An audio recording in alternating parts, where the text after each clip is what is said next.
Hello and thank you so much for joining me again today. I'm going to be working today on this A1 sheet of watercolour paper on which I've drawn these various shapes. I've drawn them in pen and we're then going to use some beautiful shimmering inks, acrylic inks, to make a rather abstract sort of Dreamcatcher shape. First thing I'm going to do is use this 1-inch brush and I'm just going to wet an area with nice clean tap water, and I'm going to then just drop in this most beautiful turquoise ink. Many of you who have watched my work before know that I do love a bit of turquoise. So we're just going to soften that out and just let it do its thing. This is actually a spray, but I'm using it straight from the sort of plastic tubing inside because I want a little bit more control. Then I'm going to go in with one of my favourite Liquitex inks. This is the raw Sienna. I love the burnt sienna, but raw sienna is also a beautiful gold. And we can draw with that dropper and then just soften again with clean tap water. Beautiful softening effect. This is not drawn other than a few random lines. So this is very much a loose project. We're keeping it loose. We're keeping the inks nice and moving. This is one of my favourites. This is a beautiful indigo blue. Fabulous colour. But again, we're going to soften that. We want some areas to be soft and we want some areas to be more defined. This is a lovely soft metallic green.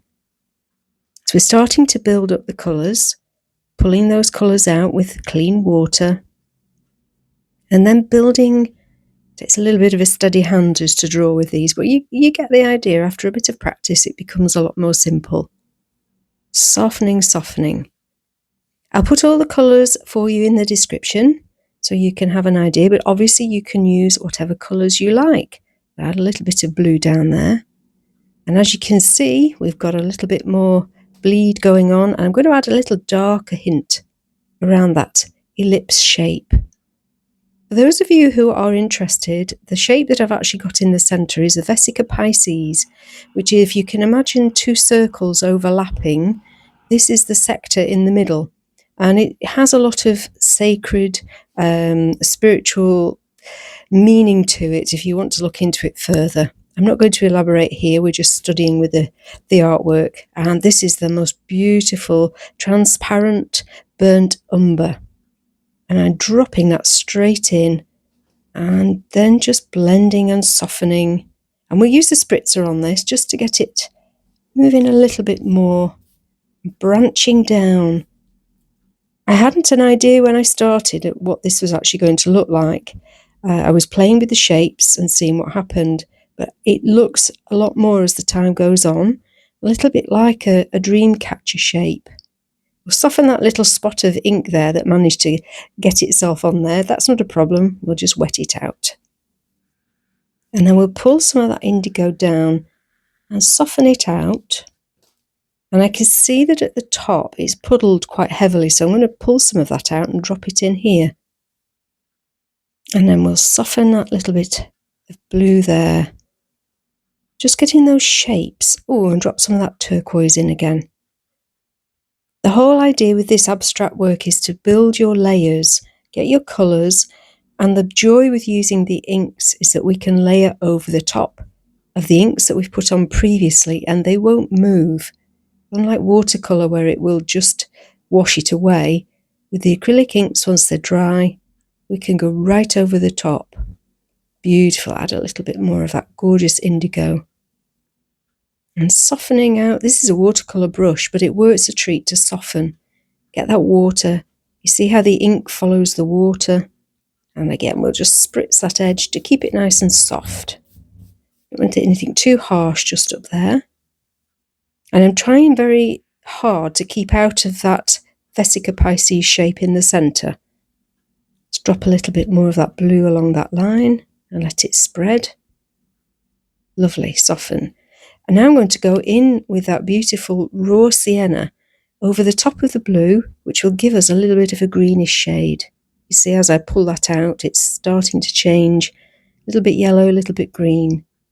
We'll pop some under here as well, just to balance.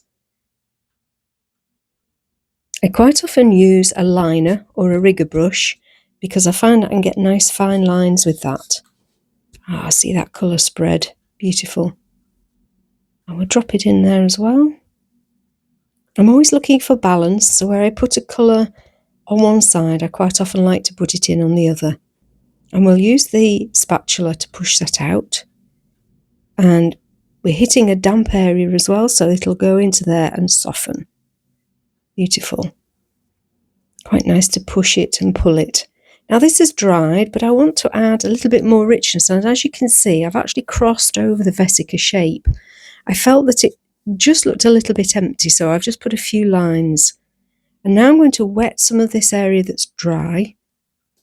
It's a beautiful sort of metallic soft green, and I'm going to start adding colours over the top. So we're going in with the indigo blue. I'm sticking to the same colours. The only addition I'm going to make as we go along is a little bit of gold.